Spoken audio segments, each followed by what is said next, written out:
Padahal bank itu didesain untuk orang kaya saja. Ini by design agar memang kekayaan menumpuk di komunitas 3%. Bank bukan buat semua orang. Dan itu sudah masuk di kepala kaum bankers di bawah sadarnya. Padahal bankers itu pelayan kaum kapitalis, bukan pelayan rakyat. Mau bukti?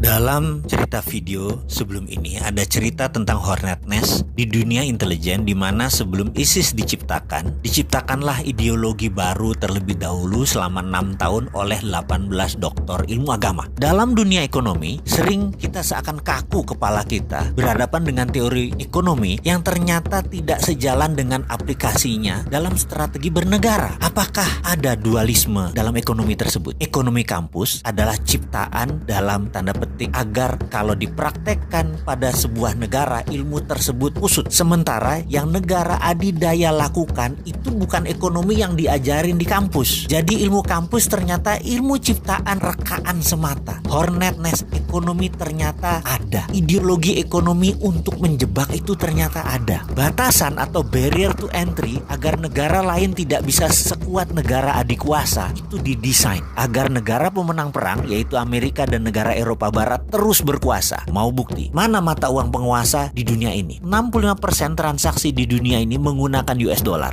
20% menggunakan euro, yen 4,7%, yuan Cina hanya 1,9% nilai transaksinya. Walaupun Cina menguasai mayoritas perdagangan sampai 50 atau 60% perdagangan dunia, dolar tetap underlying transaksi mereka. Memang mau Indonesia misalnya CPO-nya dibeli oleh Cina bayar pakai yuan. Terus yuannya tadi buat apa? Kita mau beli mesin misalnya untuk pabrik, mesinnya dari Jepang. Apa Jepang mau terima yuan? Nggak mau lah. Jepang mintanya dolar buat devisa mereka. Kok bisa begitu sih? Ini kesepakatan atas dasar suka sama suka atau atas dasar saya penguasa dunia, Anda harus manut dengan saya. Baik, kita akan bicara tentang currency warfare di sesi lain. Sekarang kita kembali ke topik. Misalnya lagi, dunia perbankan yang saat ini dianggap kunci sukses ekonomi, sehingga bank dicitrakan adalah penting untuk membangun ekonomi itu hanya bank. Padahal banking atau perbankan benar, tapi bank tidak. Bukan jadi kunci. Banking yang jadi kunci, bukan bank. Tetapi karena sudah ada doktrin di banyak otak para pejabat dan akademisi bahwa banklah yang terpenting. Jadi bank harus dilindungi. Padahal bank itu didesain untuk orang kaya saja. Ini by design agar memang kekayaan menumpuk di komunitas 3%. Bank bukan buat semua orang. Dan itu sudah masuk di kepala kaum bankers di bawah sadarnya. Padahal bankers itu pelayan kaum kapitalis, bukan pelayan rakyat. Mau bukti? Maaf ya, kalau sudah bicara tentang banking, si Sontoloyo ini tegangan tinggi. Karena apa? Nyerempet riba, pasti tegangan tinggi. Kita lanjut. Misalnya dengan ada namanya asset based loan atau pinjaman berbasis aset. Itu hanya komunitas 3% saja yang bisa pinjam bank. Karena punya kolateral, punya jaminan. Coba yang lain nggak punya kolateral, jadi bisa apa? Atau kita ambil contoh lagi deh. Ini cara ngitung yang aneh bin ajaib. Kita ada kolateral, kita mau beli rumah. Kita ambil KPR. Kredit ini dihitungnya caranya aneh bin ajaib karena untuk menguntungkan bank. Kita tahu pada saat kita menyicil tuh ada cicilan pokok, ada bayar bunga. Dan itu lucunya bukan pakai proporsional yang sama. Misalnya kita bayar 2 juta setiap bulan. Di awal-awal cicilan, lucu. Yang 1,5 juta buat bayar bunga, yang pokoknya hanya 500.000. Nanti kalau sudah tahun ke-15 sudah mau lunas, dibalik 2 juta tadi, yang 1,5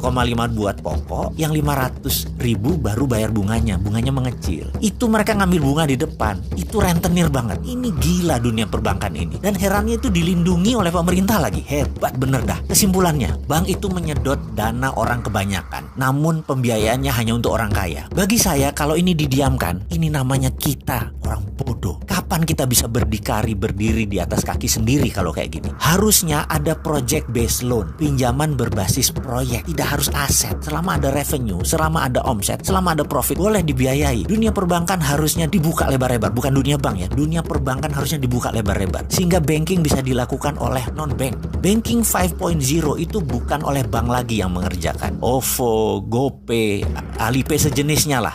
itu adalah banking system, pembayaran. Dan itu di tahun depan sebentar lagi tidak terbendung kehadirannya. Ini semua akan terjadi di Indonesia. Jadi wahai bankers, mulailah berpikir, ubah banking system Anda. Banking akan bertahan sepanjang zaman, namun bukan bank. Bank itu sunset, goodbye bank. Wahai pejabat negara, mulailah membuka diri atas banking 5.0, banking from non-banking system, sehingga riba bisa hilang.